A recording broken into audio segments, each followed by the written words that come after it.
Hello students, आज हम 4 stroke diesel engine की वाल्व टाइमिंग के बारे में पढ़ेंगे। तो ये वाल्व टाइमिंग डायग्राम है। तो सबसे पहले हम 4 स्ट्रोक देखते हैं, कौन कौन से स्ट्रोक होते हैं। Suction stroke, compression, expansion, expansion को पावर स्ट्रोक भी बोलते हैं, और एग्जॉस्ट स्ट्रोक। तो सक्शन में क्या होता है, इनलेट वाल्व ओपन हो जाता है, सिलेंडर के अंदर एयर एंटर कर जाती है, और एग्जॉस्ट वाल्व इसमें क्लोज रहता है। उसके बाद कंप्रेशन स्ट्रोक, इसमें दोनों वाल्व क्लोज रहते हैं, एयर जो होती है उसको कंप्रेस करा जाता है।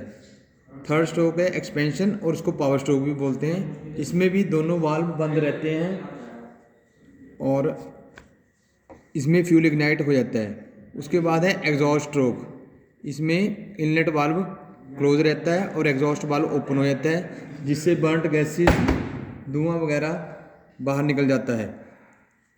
तो अब हम ये देखेंगे इसमें जो डायग्राम है इसका, इसमें कैसे है।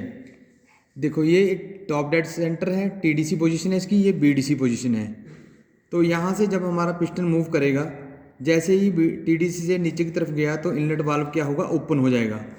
जो एयर है वो सिलेंडर के अंदर एंटर कर जाएगी, और जैसे ही ये बीडीसी पे पहुंचा तो ये सक्शन स्ट्रोक कंप्लीट हो जाएगा। उसके बाद कंप्रेशन स्ट्रोक आ जाएगा, जो एयर सिलेंडर के अंदर होगी उसको कंप्रेस करेंगे। जैसे ही कंप्रेशन होगी उसके बाद फिर टीडीसी से ये दोबारा नीचे की तरफ जाएगा, फ्यूल वाल्व ओपन हो जाएगा, फ्यूल इंजेक्टर दोबारा स्प्रे हो जाएगा। उसके बाद पावर स्ट्रोक हो जाएगा। पावर स्ट्रोक में क्या है, फ्यूल इग्नाइट हो जाएगा, और इसके बाद दोबारा बीडीसी की तरफ आएगा। ये बीडीसी से फिर दोबारा ऊपर की तरफ जाएगा तो एग्जॉस्ट स्ट्रोक स्टार्ट हो जाएगा। इसमें क्या होगा, एग्जॉस्ट वाल्व ओपन हो जाएगा, और आफ्टर टीडीसी के बाद जाके एग्जॉस्ट वाल्व क्लोज हो जाएगा। ये था theoretically valve timing diagram, but actual में ऐसा नहीं होता। एक्चुअल में जो होता है वो ये है, हमारे पास एक्चुअल डायग्राम बना हुआ है। तो इसमें ये देखो, ये टीडीसी पोजीशन है, ये बीडीसी है। तो जैसे ही हमारा ये पिस्टन यहाँ से मूव करेगा तो ये टीडीसी से 25 डिग्री पहले ही इनलेट वाल्व क्या होगा, ओपन हो जाएगा। तो ये सक्शन स्ट्रोक हो जाएगा। जैसे ही ये टीडीसी से नीचे की तरफ गया तो जैसे ही बीडीसी पे पहुंचने वाला होगा तो बीडीसी के बाद ये इनलेट वाल्व क्या होगा, क्लोज हो जाएगा। उसके बाद क्या होगा, कंप्रेशन स्ट्रोक। कंप्रेशन स्ट्रोक में क्या होगा, एयर को कंप्रेस करेगा, वाल्व दोनों बंद रहेंगे। कंप्रेशन के बाद फिर ये कंप्रेशन टीडीसी पे पहुंचने वाला होगा पिस्टन, उससे पहले ही फ्यूल वाल्व क्या होगा, ओपन हो जाएगा। फ्यूल स्प्रे हो जाएगा इंजन में बिफोर टीडीसी 5 डिग्री पहले ही फ्यूल वाल्व ओपन हो जाएगा।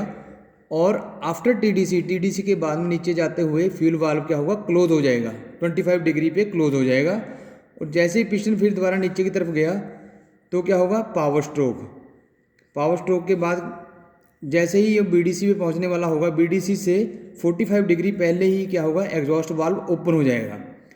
जैसे ही ये पावर स्ट्रोक ख़त्म हुआ उसके बाद ये एग्जॉस्ट स्ट्रोक स्टार्ट हो जाएगा, और ये जैसे आगे गया है टीडीसी पे पहुंचा, टीडीसी से 15 डिग्री बाद जाके एग्जॉस्ट वाल्व क्या होगा, क्लोज हो जाएगा। ये था theoretically valve timing diagram. But हम इसको इंजन के ऊपर भी देखेंगे कि कैसे होता है, पिस्टन की कैसे वाल्व ओपन और क्लोज होते हैं, वो हम इंजन के ऊपर करेंगे। हाँ स्टूडेंट्स, ये हमारे पास 4 सिलेंडर का इंजन है, डीजल इंजन है। इसके ऊपर हम अब करके देखेंगे कि वाल्व टाइमिंग कैसे ऑपरेट होता है और कैसे कैसे जो पोजीशंस होती है। ये इसका फ्लाई व्हील है, ये वाला, और ये इसके 2 वाल्व्स हैं, इनलेट वाल्व और आउटलेट वाल्व।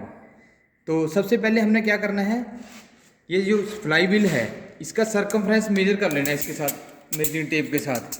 ये 125 या 130 सेंटीमीटर आएगा, ठीक है। सरकमफ्रेंस क्या होता है, 2πr। उसके बाद आपने क्या करना है, इस व्हील को क्लॉकवाइज घुमाना है और इधर देखते रहना है कि कौन सा वाल्व कब ओपन हो रहा है।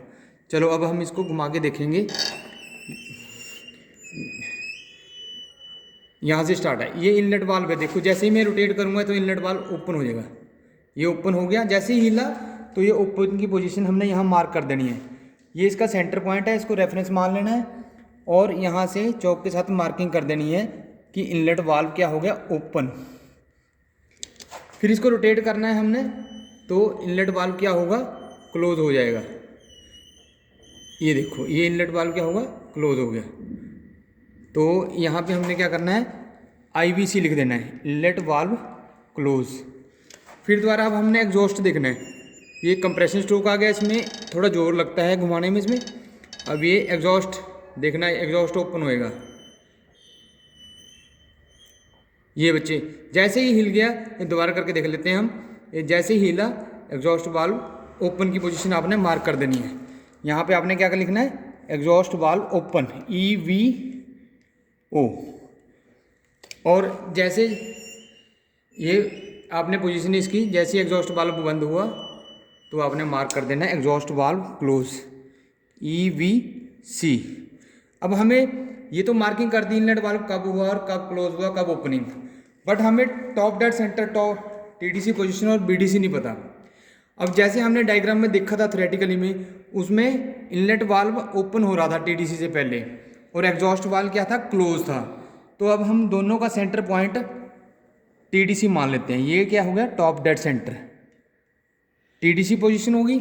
तो ये 2 लेंथ मिल गई हमें, TDC और IVO के बीच में और TDC और EVC के बीच में। अब TDC पता चल गया, इसके ऑपोजिट क्या होगा, BDC। जो हमने सर्कमफ्रेंस मेजरिंग टेप से मेजर करा उसका हाफ कर दो, फिर उसको यहाँ पे रखो और फ्लाई व्हील को घुमाओ। 125 का हाफ आ जाएगा, 62 पॉइंट समथिंग सपोज करो यहाँ पे आ गया। ये हमारा BDC पॉइंट हो जाएगा और 2 लेंथ हमारी ये होगी BDC के रेफरेंस में और 2 ये। अब हम इसको कैलकुलेट कर लेंगे।